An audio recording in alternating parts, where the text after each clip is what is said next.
on with that company. So it's not like they're going to lose, they're going to bring their own people in.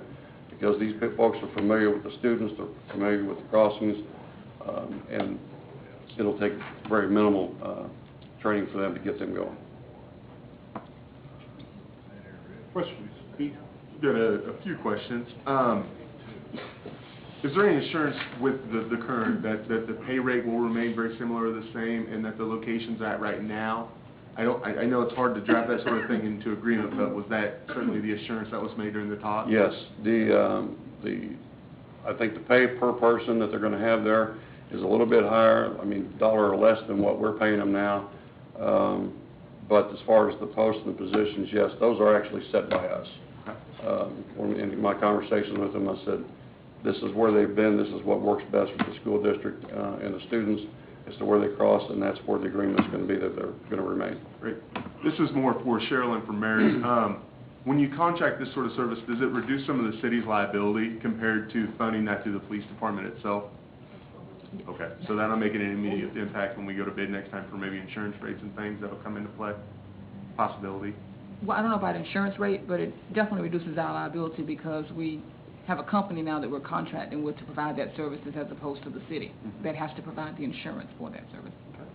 Two more questions I had was, looking at the two bids there, I don't know if we went back to All City and said actually your hourly rate is the better rate. It's your third hour of transportation time that lost the bid. If that was ever approached them to see if there was any way to bridge that a little bit, especially since they're a Kansas company compared to... We did have, I did have a conversation with them early on in this process, and he said that their normal way they do it is the 3 hours. Unfortunately, I got a phone call, I think it was today or Friday, and said, hey, if that would have been an issue, maybe we could have gotten a little bit lower. But when he reduces the hour, he said the hourly rate itself goes up. Okay. So he said that in the future that he would take that into consideration when he submitted a bid. Okay. The last question I had was actually one of the specific wordings in the contract. It was section 3D. It says, if client employs directly or indirectly any company employee formerly assigned to the site within 1 year from the last date on which the company employee was employed by the company, client will reimburse the Securitas $2,500. I'm wondering if we can have that clause amended in some way, since they're actually taking on some of our current employees.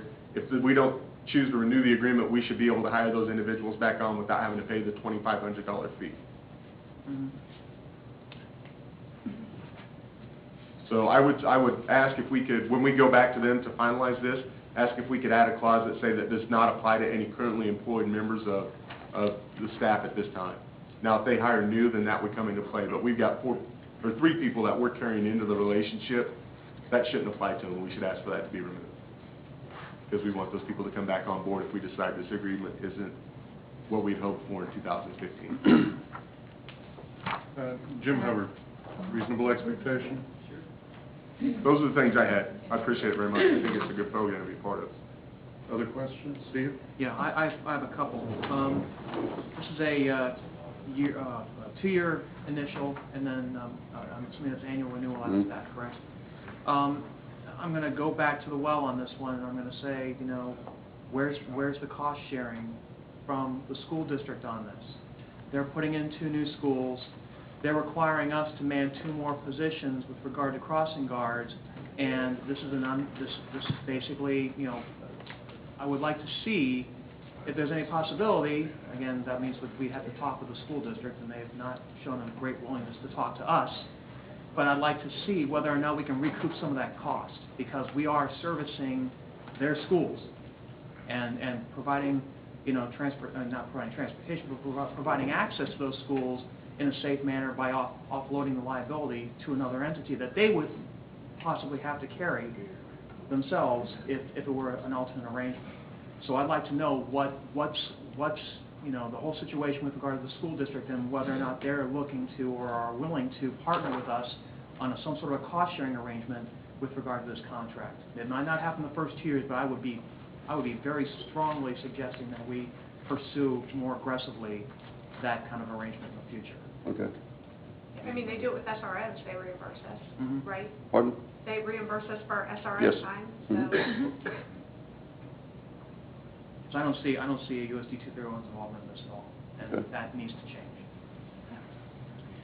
Maybe this question is already answered, but right now, we have the crossing guards that we paid for.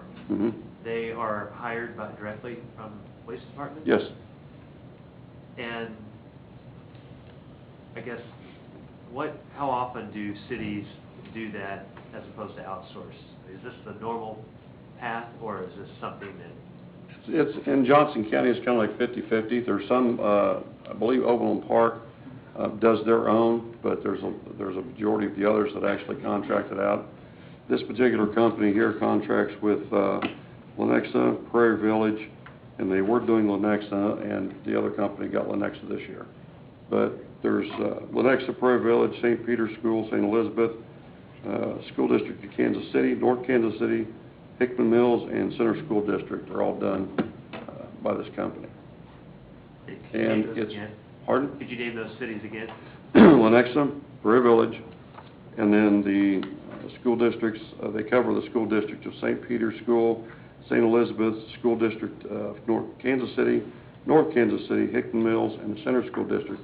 And I believe about 85% of the time, this money does get paid by the police department. It's out of their budget. But of all those names that you just mentioned, only 2 cities out of 18 in Johnson County roughly. Well, there's another company, the other company contracts with some of the other ones, and then some of the other cities actually But still hire their own. So you still have 9 out of 18 Right. roughly do their, what merit do they see in the 9 that don't contract out? What do they see? I have no, I mean, 50/50 is not a compelling reason. I don't know what their merits are from what our merits were at this point in time. Once again, we talked about the staffing issue, the concerns of the liability of pulling police officers off of a street to cover something. And once this is implemented, we no longer have to worry about that aspect of it. If one of those crossing guards gets sick, they call their boss, they get it filled. They're not calling the police station. So when we have 2 people not showing up, okay, I need to find 2 more officers, and end up having to pull people over for overtime to cover these positions. This remedies the problem, and this kind of takes care of the safety issue as well. So what is our cost in the past years for this service? Maybe you said that. I mean, I've seen the bids, but what is our cost if we do it ourselves? If we do it ourselves for the 4 positions that are funded right now, we're about a little over $13,000. So, wow. That's a third of what we're paying somebody else to outsource it Mhm. to. But understand, you're taking beat costs potentially off Right, the and street, you're adding which some more is a much schools. higher rate.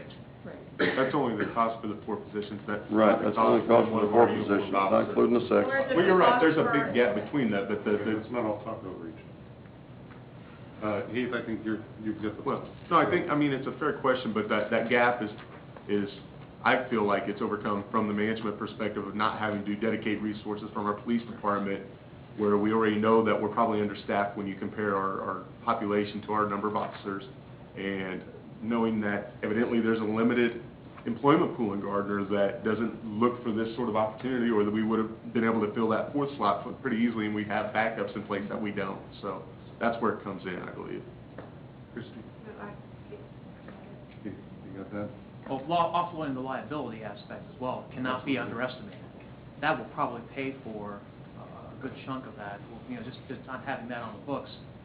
From the standpoint of insurance liability or insurance premiums, we might see a return on that. So what do we pay the people that we employ directly now? I believe their rate of pay is like $8.50 an hour. And we don't really know, we're going to be billed at a rate of $17.50 an hour, but we don't really know what those, is it fair to say that's probably, or did you say what they get paid? I believe their contract, in talking with the company, is going to be like, I think it's either 9 or 9.25 an hour, something like that. So really, this is not a good value as I see it. We're paying double, and the person on the receiving end of the employment is getting half. And I think that all that information should not have to been asked for. It should have been in here. Because the way I read it, I just assumed that we already did this, and that's a huge difference between what we're paying now, what the people who we're employing, who we probably can assume are going to be local people that we know, that the kids know, and the difference, you know, of what we're gonna have to pay, and know that it could be anybody. So